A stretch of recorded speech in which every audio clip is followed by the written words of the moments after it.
Hey homegirls, welcome to my channel. Today is Friend Friday, so let's get crafting. The very first project we're doing for today is a statement piece for your front door, and I took this red bucket from the Dollar Tree and spray painted it white.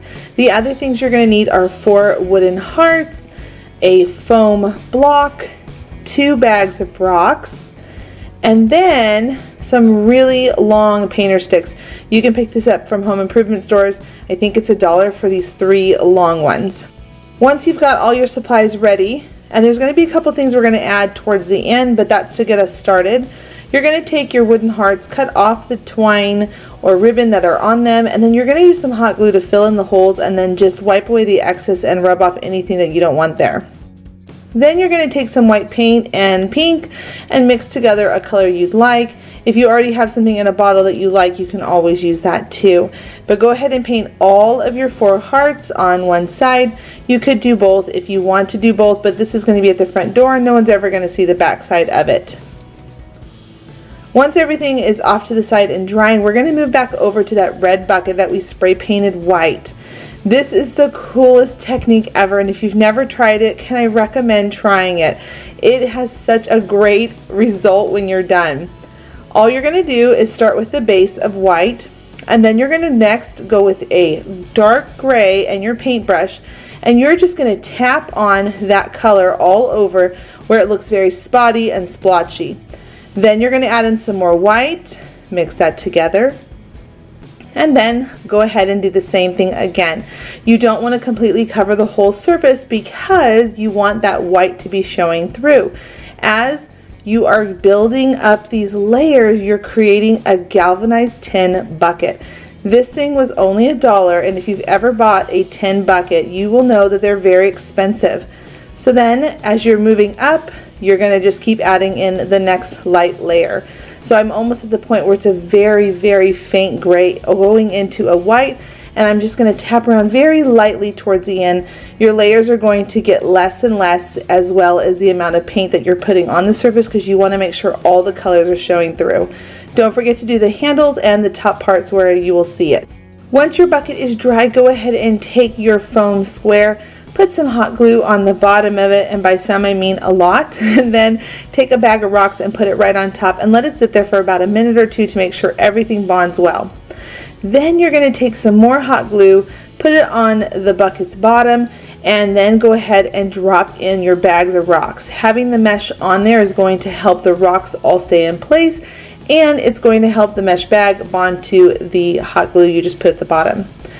You're going to next take another foam square and you're going to cut down the sizes that you need to fit into those empty spaces.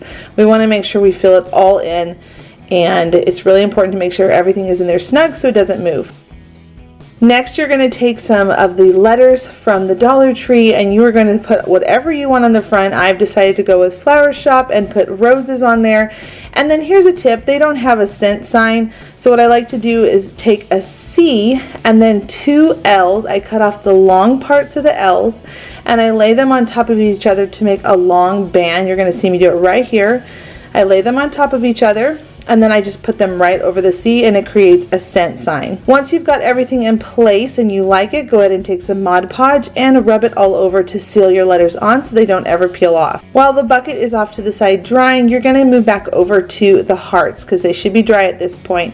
Go ahead and put 2 ends together that are flat, not the part that is kind of curved in where the neck is. That's going to be on the ends of this long thing that you're creating.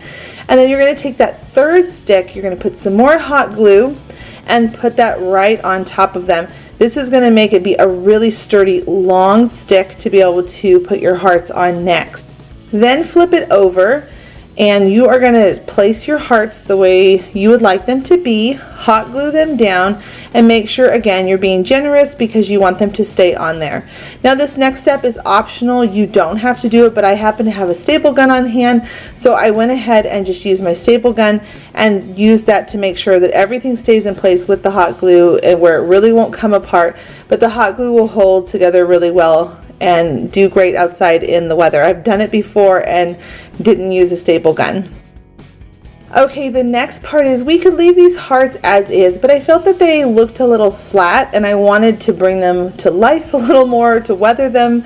So I took a lighter shade of pink and I'm just distressing along the shape of the heart.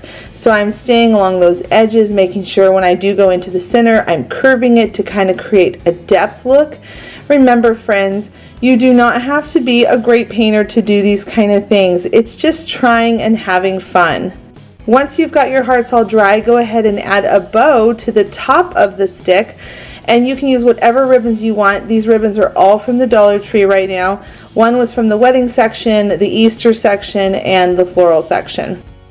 Now we're going to move back down to the base and we're going to add in some of this mossy stuff, hot glue it all into place, and then grab your stick that has the hearts on it and push it down into that styrofoam. Make sure you use a lot of hot glue to keep it all in place. This is going to do really well since there's rocks and it's weighted, and it's going to stand up nice and tall next to your front door. Now here comes my favorite part, was adding in the roses. I love, love, love the color of these roses. I've been using them this whole month. I didn't do too many. I wanted to be able to still see the moss at the bottom, but I had a lot of fun just bringing in that soft pink creamy color.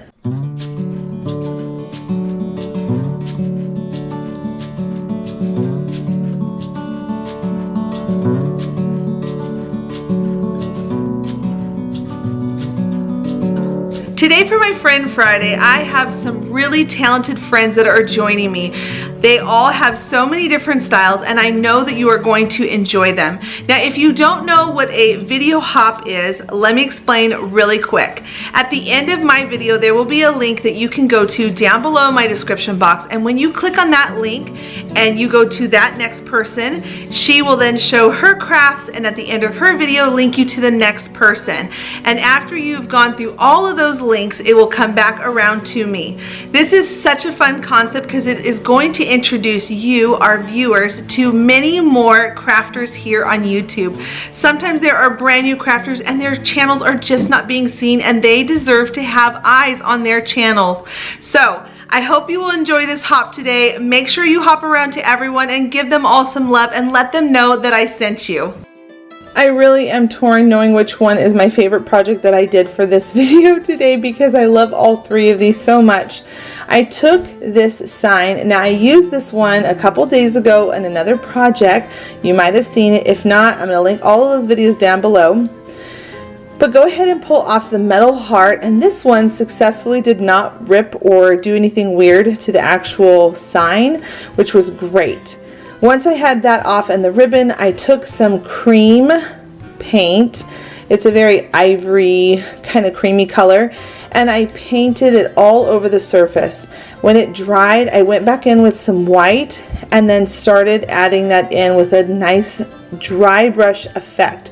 A dry brush effect means don't have a bunch of paint on it. You want to keep blotting it off on a paper towel, and you just keep adding in the color.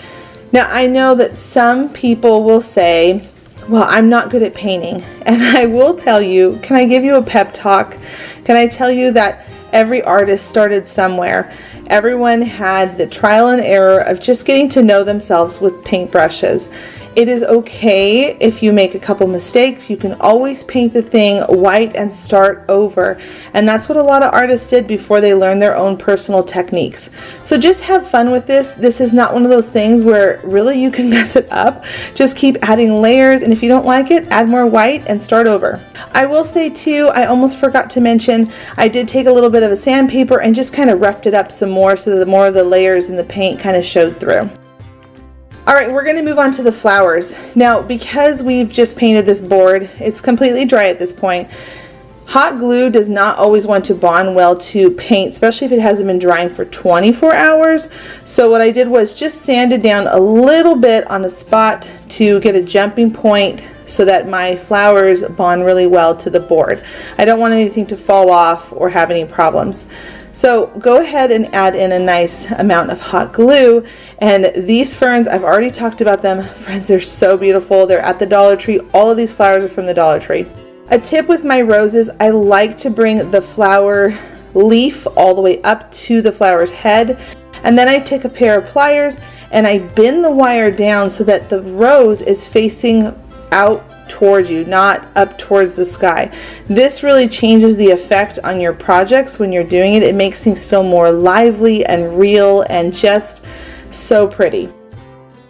Once you've got a couple things glued on, you're then at this point just going to start layering in all kinds of little bit of spring type flowers. I didn't go too crazy with the bigger stuff. I wanted it to be very dainty, very pretty, almost wild garden feel. And can you believe it? These peony flowers were also from the Dollar Tree. They are not sponsoring any of my videos. I'm just blown away this year by their flower choices. I think they're really listening to their customers, and their flowers are just getting better and better with each season. So I went ahead and added in some ferns, and when I put this middle one in, I bent it out to make it look more 3D and popped up like a garden should look. I think that's one of the mistakes that sometimes people can make, is they just kind of put things on and glue them. Make sure you bend the wires in them, bring them to life, move them around and play with them so that they look like they're real garden flowers. Now comes my favorite part to this project. I have this piece of drop cloth. You can use any fabric you want, but I love drop cloth because you get so much for your money and you pick it up from a hardware store. I folded a piece over the back, hot glued it down, and then had a little bit of a flap on the front, and I made sure that it was frayed. I pulled out some of the fibers so that it was looking kind of tattered. This is going to represent like a potato bag, or even like a paper wrapped around some flowers. I just thought it looked so cute doing it this way. And then to make sure it was poofed up some, I took a napkin and I just shoved it in there and made sure I liked the way it looked, and I started hot gluing the fabric around to manipulate it, and then took a twine and wrapped around the bag and then tied a cute little simple bow. Now we can leave it here at this point because this looks so cute, or we can keep moving forward. And that's the fun thing about creating. You can just keep personalizing it and changing it. So I'm going to show you how you can stop here. This is so pretty, right? I think this is just the cutest thing to put in our homes. Or you can add a little hardware towards the top. So I picked up this little handle from Home Depot a while ago. It's in all their little handles and knobs section, and I think it was like $1.50. I think that's what it was. I'm just going to add some E6000 first. You see how I sanded it down some too so it would bond to the actual board. And then on the back side of the handle, I'm just going to put a couple dots of hot glue while I wait for the E6000 to dry. It'll hold it in place. And this is not going to move. It'll stand there really well. So see how this little metal just adds a little more. Now we can stop there, or we can keep going, which is what I'm going to do. I've decided to use a line from a really pretty hymn that I love that we sing at church, which is "Love is Spoken Here." I just loved it. And then at the very end, to seal it all in, I used some more Mod Podge, and we are now finished.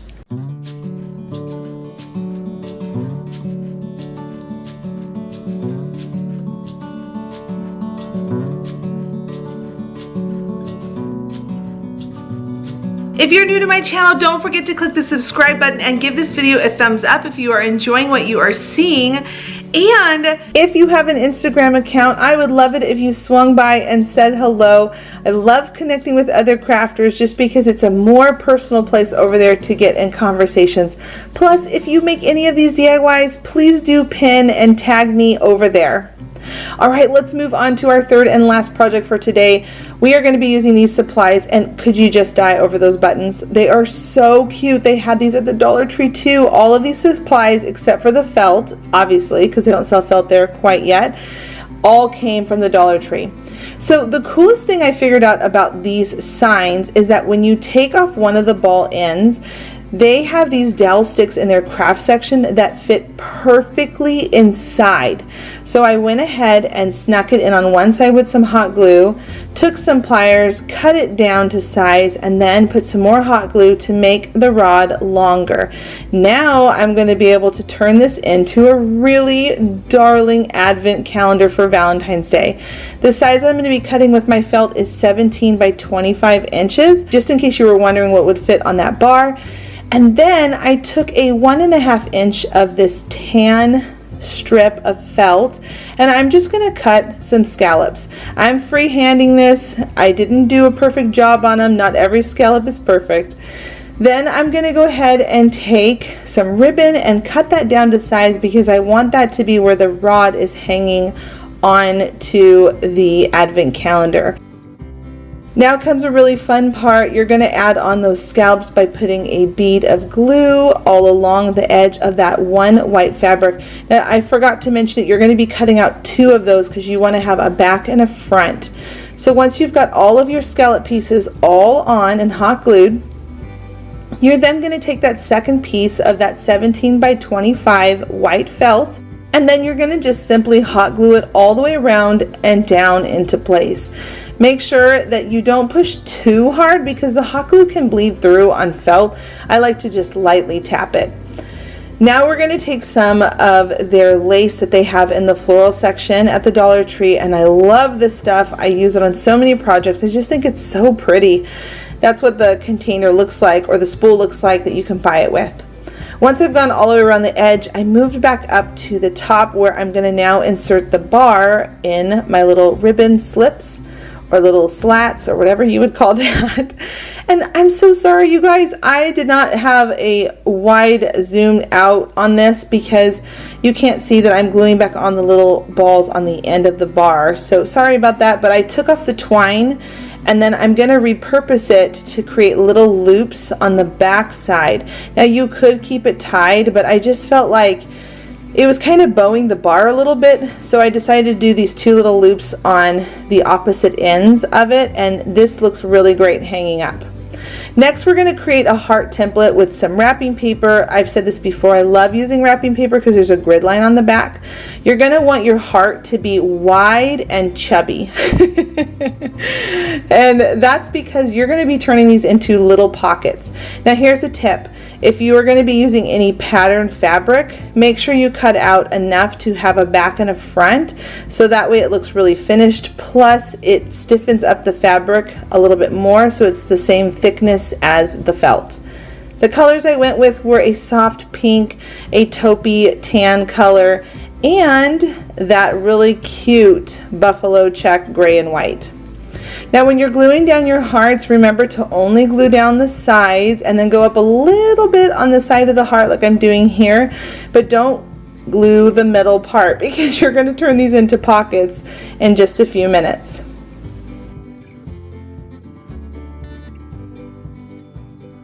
So you can see here that I can put my hand inside of it, and once you've got 14 hearts, there is enough space on this size to create 15. So the very last one, I took these darling little buttons and I created a little heart pattern down below. Now the next cool thing is the Dollar Tree has puffy paint now. I don't know if you all know this, but I was super excited. Puffy paint can be a love-hate relationship for some people, so here is how I do mine. I always have a little scrap piece of fabric to kind of feel out the consistency, the thickness of the bottle, and then I always tap it down really hard to try to get the air bubbles away from the nozzle when I'm working with it. You'll even see me as I'm shaking it, but be careful because sometimes when you shake it, sometimes depending on the company that makes them, paint can come out. So what I just did there was probably a bad example, but when you're doing your numbers or letters, take your time. Don't rush it. See how I was doing my 5 and I didn't feel that I was going the right direction, so I stopped and I went from the bottom back up and connected. I really just take my time and try to flow with the paint. And so you see here I just did my O part of the 9, or the circle part of the 9, and then I went and tapped it again to bring down the leg. And here it is, the finished look.